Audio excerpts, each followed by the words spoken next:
Hey, welcome back to Hannity. We're live on the Vegas Strip at the MGM Grand, and joining us now is the President Obama's half-brother, Malik Obama. How are you, sir? It's an honor to meet you. Likewise. You doing okay? I'm doing pretty good. All right, let's. In fact, great. You doing great? I'm doing great. I'm a big critic of your brother. Does it bother you? No. Do you agree more with me or with him? I don't know. It all depends on the subject. On the subject matter? Yeah. Tell me about your relationship with your brother. How is it? Well, it used to be good, but I think since he's become the president, you know, he's changed. Why? I can't reach him. He doesn't even talk to you?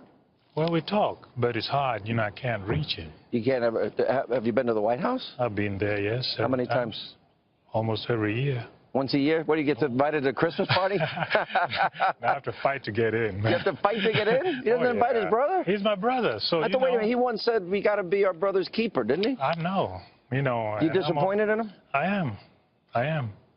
You feel he's abandoned your family? I don't know about abandoning the family. It's just that, you know, when he became the president, you know, and from what I know of him, you know, I thought that, you know, there were a lot of expectations, and we thought that, you know, charity starts from home.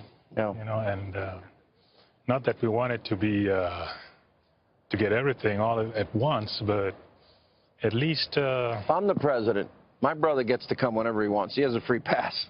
That's just the way family is. Well, I know John F. Kennedy, he had his brother, right there. Robert Kennedy, right there. Yeah. You know, so I thought that maybe, you know, we could, you know, be a family and just you're hurt. Just disappointed. Yeah. Yeah, and you know, I would have thought that it would have been different. Your brother will never talk to me. I'd be nice to him. He's the president. I'd be nice.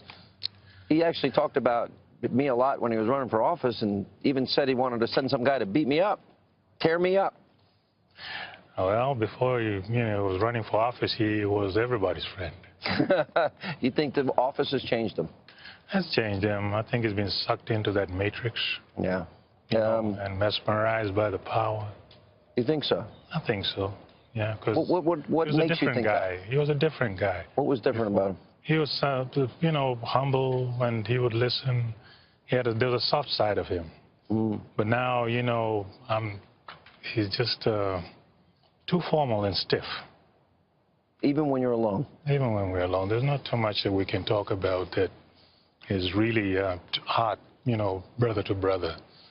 It's too formal, you know. It's like he's busy, he's got this line of people, all these people, you know, want to see him.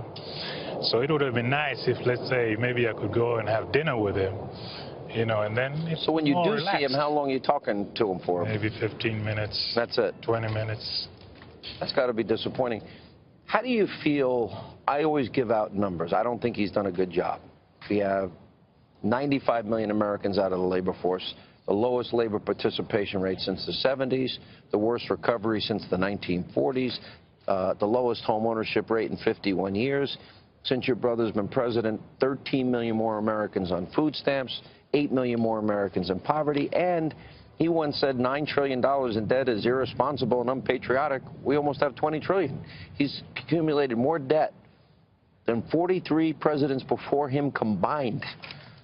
Am I being a tough critic, or am I saying he didn't really do that good? Well, you're spewing out the numbers. The numbers speak for themselves.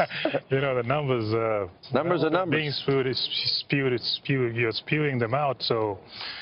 I'm not going to argue with that, because the thing is that I myself, you know, I would have liked for him to do better, because he was a community organizer when I first met him. So I like to see him sometimes go into the community, you know, and not without the trappings of I don't want to defend you, brother. I think the trappings of power are tough. You're a president, you get isolated, but I think it's all the more reason to bring your family closer, to keep you real, keep you grounded. Which is true. I have an idea. Why don't you and I will make a call. You'll take your call and you say, I'm with my buddy Hannity. We want to come see you and keep you real. What do you think? I don't know, because the security and everything going through. Yeah, no, they can. I'm not bringing anything in with me. I'm good. I'm not. I was out there I'm going to respect the office of the president. I was in there one time. Yeah. And going out, I see a Marine. You know, there's a Marine out there. And he was the coolest guy. Semper Fidelis. Yes, sir. And I thought of the Queen and, you know, the God and the gods out there in the Windsor Castle and everything. Right. And I wanted to take a picture with him, just to have a picture with him. And my brother said no. No? And I don't know if it's a security thing. He's the president. If you wanted the picture, you could have had the picture. You know, it's just a simple thing like that.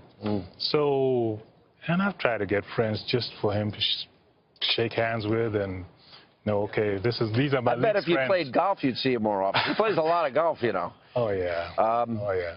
What is your future? Who are you going to vote for in this election? Mr. Trump. Why Trump? He built a fantastic business empire. And I don't see why he can't do that for the country. I hope he could. You know? The country needs help. Another thing is that the Republican Party is the party of Lincoln.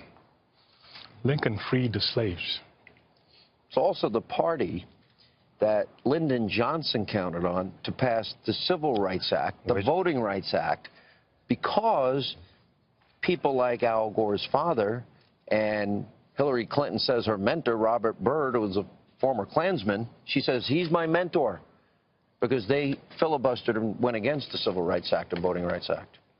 Okay, I'm not really sure I know about that. No, I'm telling you. I know my stuff. I'm a professional. Another thing is that George W. Bush, he reopened the immigration case for my aunt. I remember that. Yeah. You know? And you appreciated that. I really do. You know? Very nice to meet you, Malik. God bless you. You're welcome. And if your brother wants to invite us, I'm willing to go, okay? You're on. All right. Stay right there. Thanks a lot.